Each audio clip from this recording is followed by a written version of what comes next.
Hello and welcome to the Purpose Pursuit podcast with me, Hannah Miller. I'm your host today, and we're going to be looking at something called toxic productivity. Not positivity, but productivity. And I wonder whether you've even heard this phrase before. So much of the stuff that I do when I'm working with people is to help them find ways to stop self-sabotaging. And self-sabotaging is the stuff where we get in our own way and we hold back our own progress. In fact, the Purpose Pursuit is several steps through a proven process. And one of those steps is around looking at self-sabotage. And so I want to look at toxic productivity today as a way that either culture, society, or even our own personalities exacerbate this always on, got to be productive culture. And that's why it's toxic, because it's not just about being productive, it's about more than that. It is an unhealthy compulsion to be productive at all times. And it might even be that you are somebody that by nature wouldn't necessarily call yourself a huge executor, but you find yourself being productive at all times. You don't know how to do otherwise. You don't know how to just sit and be in the quiet, or even doing an activity that isn't necessarily in the quiet, but is restful to you. It's not just about work, although it often stems from work. It can be actually the way you're engaging at home. So you might be listening to this and be in a stay-at-home period of your life and still be in a toxic productivity mindset. It's when it's at the expense of our mental and physical well-being, and even of our relationships and our overall quality of life. It's this idea that more productivity means better outcomes. And if I stop, I'm missing opportunity, I'm wasting time, and I'm not going to get as much done, and I won't be as effective, I'll be left behind. It's often driven by some sort of belief that stopping will equal something. There's a fear underneath it. And this is not the same as just saying, I'm a hard worker. There's nothing wrong with liking work, enjoying being busy, enjoying being productive. It's more about the root underneath that, what's happening underneath that. And it can be really quite dangerous to us for several reasons. It can be dangerous because actually it impacts our outcomes. It impacts our relationships. It can be dangerous because we will never get to the end of this. It will never be satisfied. And it can be dangerous because it creates a climate where it's expected of other people as well. I wonder where you've seen it show up in your own life or in the circumstances around you. I have definitely myself tipped into this. I've also worked for people who have got to this level of productivity. I've been on the receiving end of emails at 1, 2, 3 o'clock in the morning. I'm the daughter of someone who had his own business, and so I have watched firsthand what that means in terms of like the consumption of your time, and coming home and starting work again in the evenings, having, stopped for dinner and then working again. But it is also about this, it's almost like a compulsion around productivity. It's not just about, I've got this long to-do list that I can't get through and too much is expected of me. It's a compulsion that's what's expected. I was talking to someone the other day who, a mutual friend has got a new job, and the always-on expectation and culture there seems to be off the charts. Be available at all these unsociable, antisocial times of day, and texted at any time of day and night.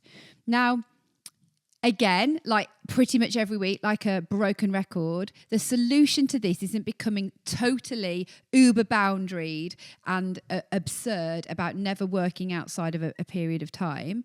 It's more about realising there are busy seasons, but busy seasons becoming a busy way of life, becoming a compulsion, becoming an inability to stop is something completely different. So it's partly psychological and to do with us, and it's partly societal. So much of society talks about do more, work harder. Those that work hard get the best outcomes. If you don't work hard, you're lazy. Striving for perfectionism, and there is something around it's early on built in, unfortunately, that we're proud of achievements, and self-worth therefore comes from being rewarded for being productive, for achieving things and getting those outcomes, and that cycle just goes round and round and round. Are we ever, I'm just thinking this out loud, when do we ever reward people for resting well or recuperating well? honestly, as a parent, I don't think I've ever gone to my children, oh, I love the fact that you're doing this restful activity or you're not being productive. And I've got a lot to learn in this. I really do like busy. I like being productive. I like having a lot on. I'm never going to be somebody who is brilliant at balance. And I'm not a proponent of balance. I'm a proponent of work has to work for you in your life. But what I don't want to do is I don't want to do it from a place of identity. That's different. Like, what am I doing this from? Is this like freely given and enjoyable, or is it driving me and driving my behaviours? So I think there is a difference in the underlying. I'm just going to give you a few stats on this and the overdoing of everything. You know, all of the things that we have in life now, all the digital tools that we have, all the sort of support systems and things we've got in place to hack this and to take the time off this, or having, whether it's a dishwasher or a tumble dryer or the internet or whatever it might be, none of these labour-saving devices have ever given us more time. All it's done is meant that time has got redirected into other types of productivity, and therefore more is expected of us. You know, there would have been a time where there was a wash day in a family where you did all the washing and it took you all day. And then we got a washing, well, not we, I obviously wasn't around then, I'm not that old, but then families got washing machines, and therefore it's, oh, look at this labour-saving device, that's going to give us more time. It didn't do that. There is no evidence that that's what happened. It just meant that time was redirected to some other productivity for most of us. It's an absolute fight to push against that. There has been a 192% increase in weekly meetings since the pandemic. We are over-muting, over-looping back, over-collaborating. And one of the worst work habits that has been brought on by the pandemic is this understanding that more hours worked means higher productivity, and data and research find otherwise. I'm currently doing a big project behind the scenes. I've been doing a lot of work behind the scenes. And actually I was saying to a friend the other day, I've got a deadline, I've got to get this done. And she said to me, have a little bit of a stop because it will make you more productive. And that is such a difficult thing to get our heads around. We just want to grind it out and get it done. But our brain sometimes just needs to say, do you know what? I've hit a point of overload, and I'm not going to get a prize for having pushed myself to that point, because actually the quality of what we produce starts to decrease. And there's a whole delusion we have around this, that we think we're doing really well. And in fact, it's called action bias or doing bias. And I've seen this represented on a curve before, where we need the right amount of pressure and productivity to be at our top performance. And actually we do well with pressure and we do well with hard work. But when that pressure just ekes into like extreme pressure and extreme stress, we think we're being really productive. And what happens is the bell curve of our productivity just drops off a cliff. And so we're thinking we're doing really well, and we're not aware that our outcomes are just not as good as they were. Things are starting to slip. There's more errors. If I've done too much recording in one day, something like this, or when we recorded the Purpose Pursuit course, I start to speak gibberish by the end of the day. And I'm like, no, let's grind out a bit more. We can do a bit more. And like Matt's like, Hannah, you know, it's not as lucid, it's not as clear anymore. And so we think we're being productive when we're not. And this perception is something we've got to snap, that we don't do rest in order to recover from work. Rest, it also enables us to work well. It's like a total loop and cycle. It isn't like a reward system. Like, work is not bad and rest is good. Rest is good, work is good. And one begets the other and enables the other to take place. Slack's Workforce Index analysed more than 10,000 desk workers around the whole world and found that employees who feel obligated to work after hours register 20% lower productivity scores. Almost like when the bandwidth of more time is available, we waste it. And there's other research that backs this up, actually. There's been places where they have researched the 4-day week in great detail, and they're finding that people who work a 4-day week are achieving just as much as people who work a 5-day week. That they literally are. They're being sharper and more careful about how they use their time. Now, that is not like a ever-increasing situation where if we went down to 1 day a week, we'd get as much done as 5. Of course we wouldn't. But it fits into this 20% idea again, doesn't it? And I'm reflecting as I'm talking about some of the time that we can just lose when we haven't got that level of pressure that sharpens our productivity, and that more hours and more like I am just grinding through stuff does not mean more productivity. And those that do work after hours get 2.1 times worse work-related stress, 1.7 times lower satisfaction with their overall working environment, and 2 times greater burnout. So if you're a leader in one of those environments, all you're doing is creating a recipe for having a whole disaster with staff retention. People are going to leave, people are going to be ill, people are not going to say they work for a great place.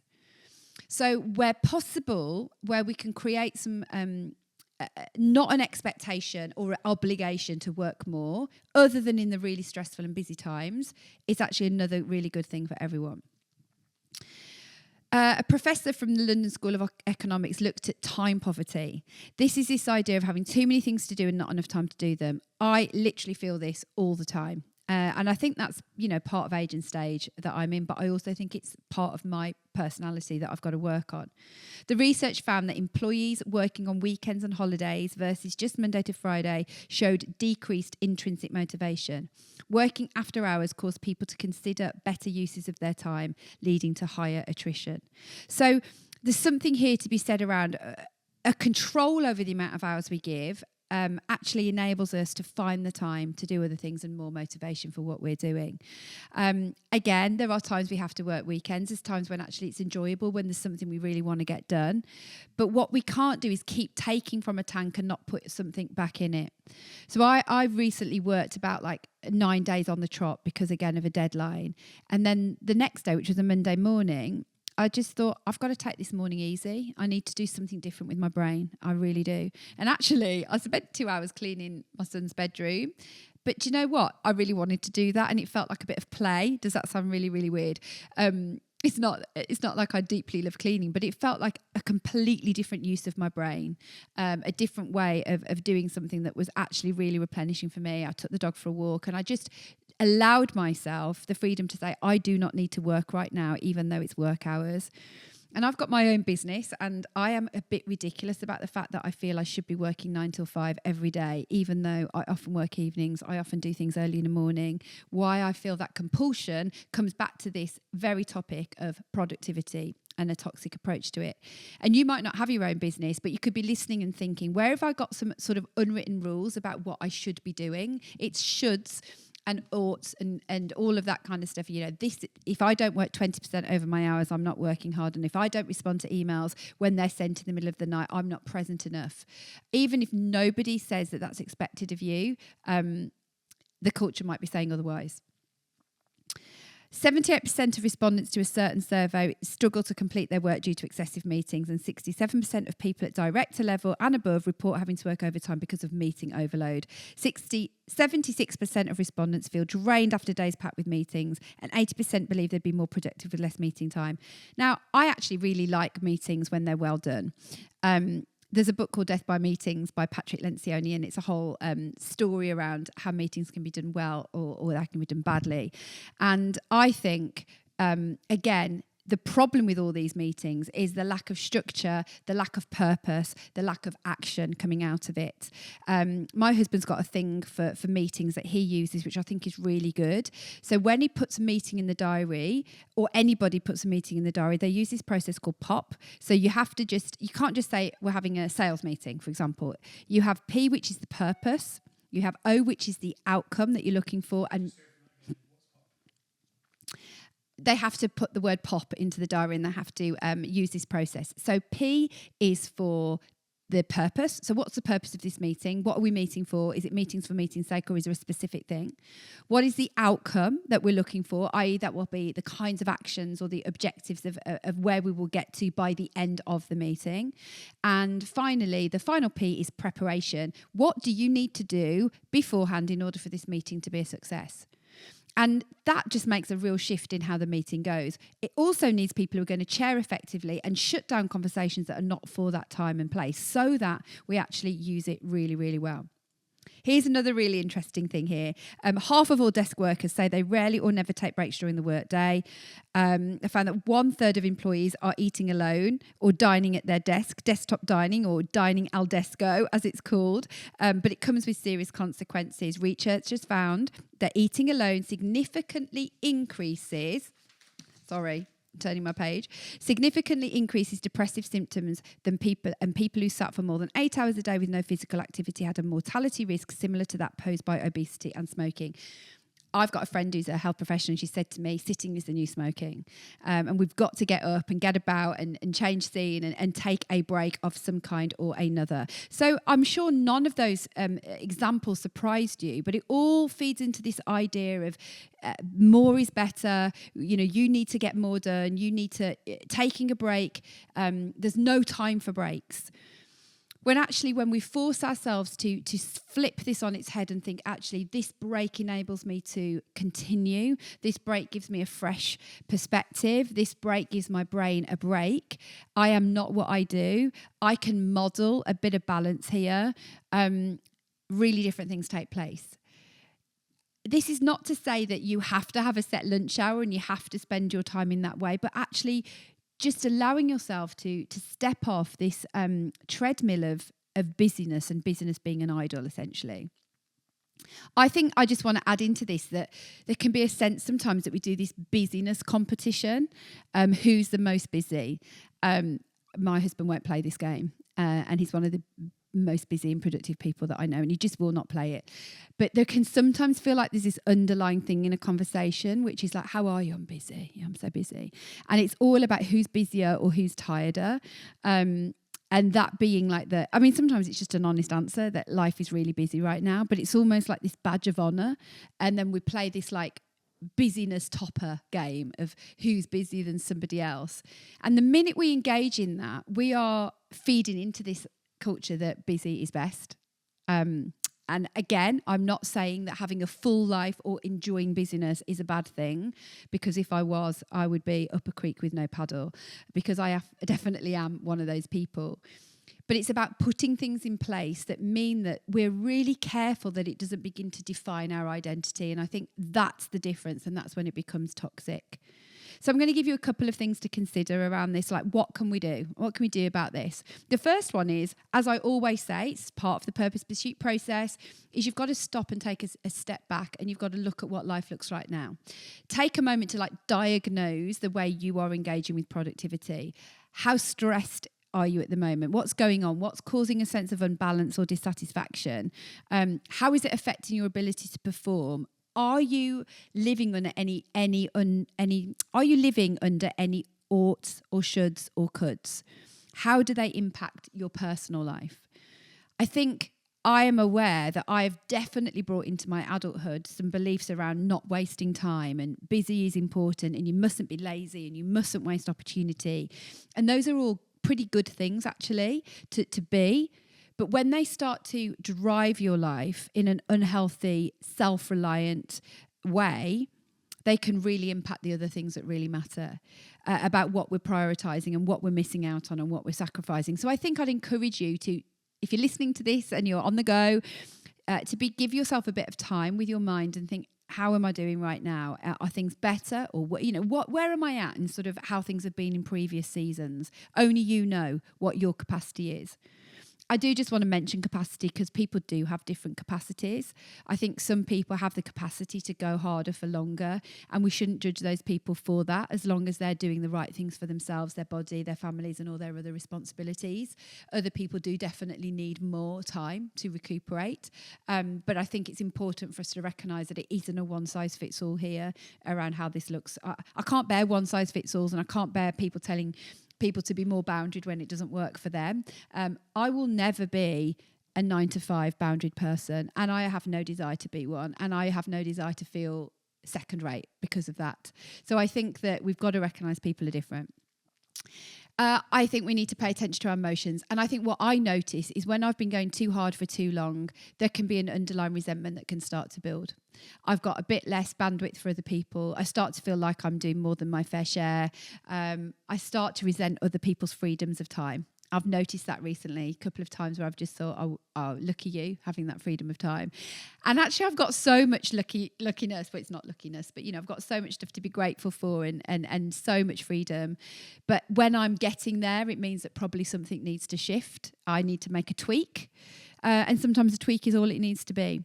And when you know you need to do that, you've got to reprioritize and think, what's the priority in this particular season? So, like, for example, my mother-in-law is terminally ill. And so my husband has a really busy work calendar, but he's done what he can in this season to deprioritize some of the things he would normally do in terms of like overseas travel for this season. And that will come back. Also, he's going to do some further study, which he decided not to do in this moment. You can't keep adding things onto your expectations and responsibilities without taking something off. I am doing some long-term projects at the moment behind the scenes, so I've done a little bit less delivery with my clients. I can't keep both things up at the same level because I'm not a magician and I can't grow hours. I think you have to think about potential alternatives.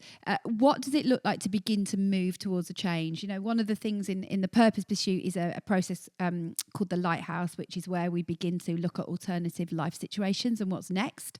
And I think before we sort of jump straight to solutions, we have to consider different ways life could look and force ourselves to do a bit of design thinking. Could do a whole podcast episode on that. And then you start to implement your changes. You make a plan. Like, even if you're not a planner, guys, you've got a plan. I think one of the things I've done this year that I'm probably most proud of is that I have made some time for some stuff that I've never have before. And that has come about through a bit more meticulous planning and actually recognizing that what I need actually matters. I'm so tired, actually, of a narrative which is all around, look after yourself first and get yourself right, which has become quite selfish.